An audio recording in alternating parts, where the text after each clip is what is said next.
ఇదివరకు కూడా అతను చెప్పింది విశాఖపట్నం అన్నది కూడా అమరావతి మీద కోపం ఉండొచ్చును నేను అది లేదని కూడా చెప్పను. కానీ అక్కడ ఎందుకు అంటున్నాడు, కన్స్ట్రక్షన్ కాస్ట్ పెద్దగా పడదు, అవును, ఊరిని సృష్టించడం అనేది చాలా కష్టం, సృష్టించిన ఊరిని ప్రమోట్ చేయడం కష్టం, సక్సెస్ చేయడం కష్టం, బట్ ఉన్న ఊళ్ళో ఉండటం సులభం. విశాఖపట్నం అనే నగరంలోకి వెళ్ళి పరిపాలన పెడతానన్నాడు, అంతేగాని విశాఖపట్నం శివార్లలో ఒక ఊరు సృష్టిస్తానల్లా అతను. అదంటే తెలివి తక్కువ అంట నేను కూడా, కానీ విశాఖలో వెళ్ళి ఉంటానన్నాడు, దాన్ని రాజధాని చేస్తాను. రాజధాని చేయడం అంటే ఉంది అనౌన్స్మెంట్ అంతే, దట్స్ ఇట్. దాంట్లో సెక్రటేరియట్ కట్టుకుంటాడు, అసెంబ్లీ కట్టుకుంటాడు, హైకోర్టు కడతాడు, అవి మొత్తం కలిపి ఈడ్చిపెడితే అంతే 10,000 కోట్ల పని అయిపోతుంది. 450 కోట్ల రూపాయలతో సీఎం క్యాంప్ ఆఫీసు 7 బిల్డింగ్లు కట్టినటువంటి వాడు ఎంత సింపుల్ గా అయిపోతుంది.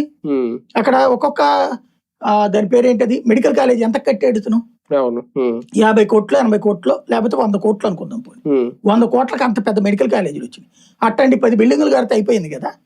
100 కోట్లు ఎంత అవుతుంది, 1000 కోట్లు. అది విశాఖపట్నంలో కడతావు, నువ్వు విజయవాడలో కడతావు, గుంటూరులో కడతావు, కన్స్ట్రక్షన్ తక్కువ అయిపోతుంది. నీకు ఇంకేం కావాలి, నువ్వు 100 అంతస్తులు కడతావు, నీకు ఉండేది ఎంతమంది మంత్రులు ఉంటారు అంతే మంత్రులు ఉంటారు.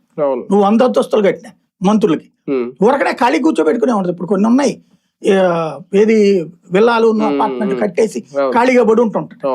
ఎందుకది, నీకు ఇక్కడ అవసరమైనంత వాడుకో. ఇప్పుడు ఇదే పవన్ కళ్యాణ్